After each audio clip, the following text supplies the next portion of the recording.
एक समय की बात है कि एक घने जंगल में एक शक्तिशाली शेर आराम से सो रहा था। दोपहर का समय था और जंगल में हर तरफ शांति फैली हुई थी। अचानक एक छोटा सा चूहा खेलता हुआ वहां आ गया। चूहा शरारती था और खेलते खेलते शेर के पास पहुंच गया। चूहे ने अनजाने में शेर के शरीर पर दौड़ना शुरू कर दिया। शेर की नींद में खलल पड़ा और वह अचानक जाग गया। उसने अपने बड़े पंजे से चूहे को पकड़ लिया और गुस्से में गरज कर बोला, तुमने मेरी नींद खराब की, अब मैं तुम्हें नहीं छोड़ूंगा। चूहा डर से कांपने लगा और उसने शेर से विनती की, कृपया मुझे छोड़ दो, मैंने जानबूझकर ऐसा नहीं किया। अगर तुम मुझे छोड़ दोगे तो मैं वादा करता हूं कि एक दिन तुम्हारी मदद करूंगा। शेर ने चूहे की बात सुनकर जोर से हंसना शुरू कर दिया और बोला, तुम जैसे छोटे से चूहे मेरी क्या मदद करोगे। लेकिन फिर शेर का दिल पिघल गया और उसने चूहे को छोड़ दिया।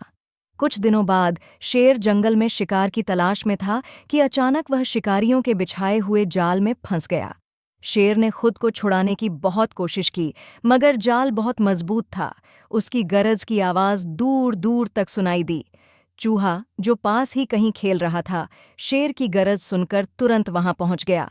उसने देखा कि शेर जाल में फंसा हुआ है। चूहा तुरंत समझ गया कि उसे अब अपने वादे को पूरा करना है। उसने अपने तेज दांतों से जाल को काटना शुरू कर दिया।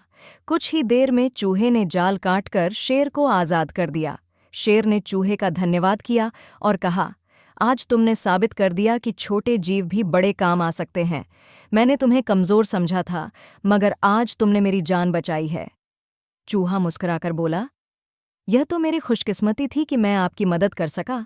हमें सभी को एक दूसरे की मदद करनी चाहिए, चाहे हम कितने ही बड़े या छोटे क्यों न हों। उस दिन के बाद शेर और चूहा अच्छे दोस्त बन गए और जंगल में खुशी खुशी रहने लगे। इस कहानी से हमें यह सीख मिलती है कि कभी भी किसी को कम नहीं समझना चाहिए और दूसरों की मदद करने से ही सच्ची खुशी मिलती है।